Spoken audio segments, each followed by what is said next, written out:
With the slightly better than expected August jobs report out this morning, let's check and see how temp and contract workers are faring during this time with American Staffing Association CEO Richard Wahlquist. Richard, good to see you this morning. Almost forgot about the jobs report with the stock market selling off like this again, but are you surprised what we saw in the jobs report this morning?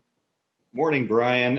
We're very encouraged and we're not surprised because the trends that we've been hearing about from our members that source into every occupation in the United States have been positive, with the exception of those sectors such as travel and hospitality that are going to take a long time to come back. So for Labor Day weekend, if American workers don't look at the stock tickers, but they look at the unemployment numbers and they look at the payroll numbers, it's a good Labor Day report for American workers. I want to talk to you, though, about a part of the report that is pretty disturbing for Americans in the labor market, and that's the number of people who were laid off temporarily or thought they were going to be temporary layoffs have turned into permanent layoffs. That number jumped by more than 500,000 in August. What does that mean for the overall workforce, but also for temporary workers like you deal with?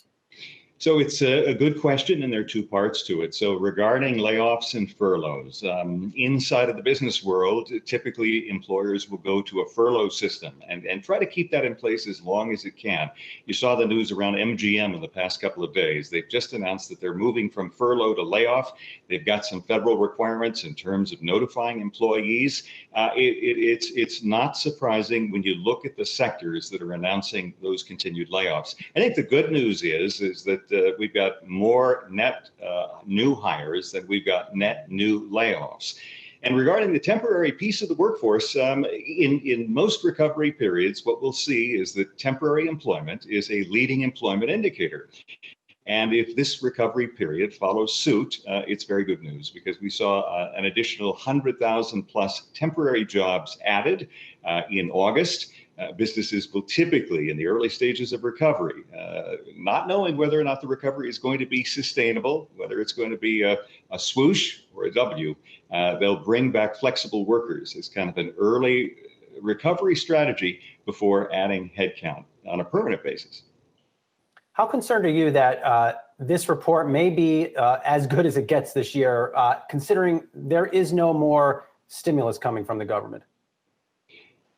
Well, whether there's stimulus or not remains to be seen. We understand that Treasury Secretary Mnuchin and Speaker Pelosi are having some encouraging conversations, notwithstanding that we're less than 60 days out from the November election. So I think that we'll continue to see some degree of stimulus, which is important for the economy. The most important thing is that businesses are reopening and the help wanted signs are out again.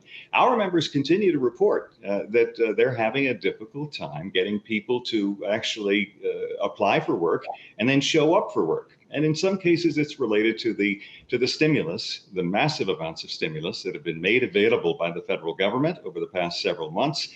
And in some cases, it's COVID related concerns, especially when you can't do remote work. You got to go to a job site. All right, American Staffing Association CEO Richard Wahlquist, have a great Labor Day weekend. Thank you, Brian. You too.